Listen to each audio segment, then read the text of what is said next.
Frozen is not your ordinary fairy tale. Sure, it's got elements of magic, a princess and a queen, and some adorable sidekicks, but Frozen is what I would call a modern fairy tale, because it takes the framework of a formulaic children's story and redesigns that framework to reflect a certain level of depth and unexpectedness. What the story does is it gives the audience what they want, but not in the way that they expect it.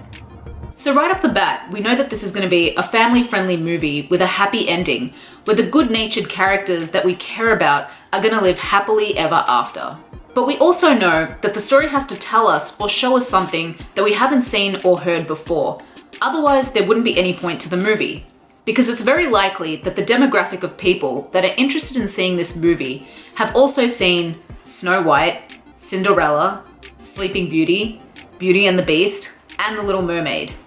What these films have in common is that the story ends when the obstacle that was keeping a character from their one true love has forever been removed. And while this is something we want to see, we've seen it happen so many times before that this particular type of story has become conventional and predictable. So let's specifically take a look at the ending of Frozen. Princess Anna's heart is accidentally frozen by her sister, Queen Elsa, and is told by the love trolls that only an act of true love can fix it. Otherwise, she'll end up frozen and dead.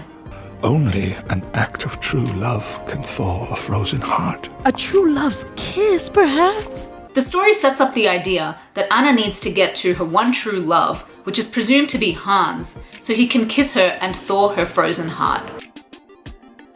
Oh, Anna. If only there was someone out there who loved you. But when Anna gets back to Arendelle, she discovers that Hans only pretended to love her so he could take reign over the kingdom. And this is the first flipped convention. Hans ends up being the bad guy. Which I guess, depending on how old you are, you probably saw this coming, since the film spends a lot of screen time developing Anna's relationship with not Hans, but Kristoff. It's because she struck you, isn't it? Does it look bad? No.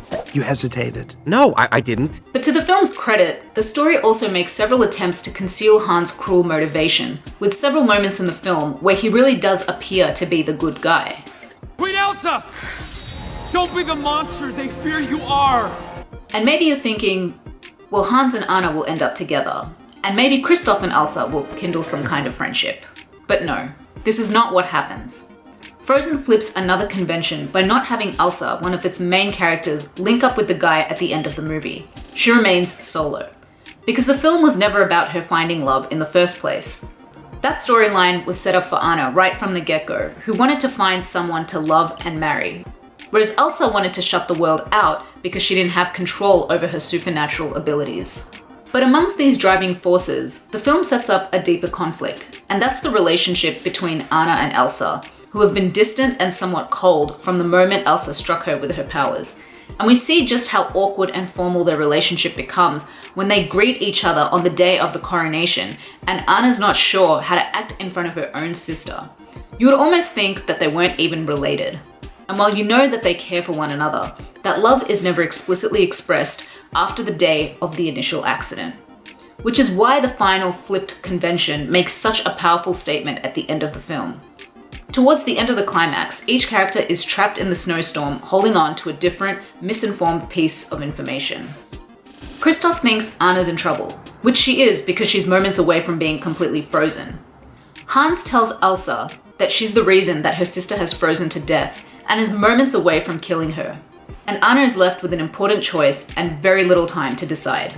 She can run towards Kristoff, whose act of true love, as she believes, will unfreeze her heart and thereby save her life. Or she can run towards her sister Elsa and throw her body before Hans' sword to save her sister's life. And without hesitation, we see Anna chooses to save her sister over herself. For a few moments, the story makes it look as though Anna is dead, but sorcery retracts itself by thawing Anna's body back to life.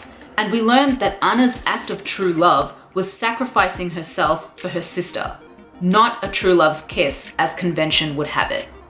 An act of true love will thaw a frozen heart. Frozen's twists and turns and flipped conventions really help you realize the importance of giving the audience something unexpected.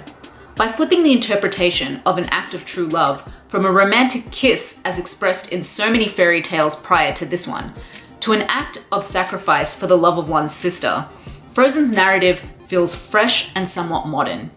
And more importantly, it gives the story a layer of depth by reframing the expression of love in a way that's different than what we've come to expect from a Disney fairy tale.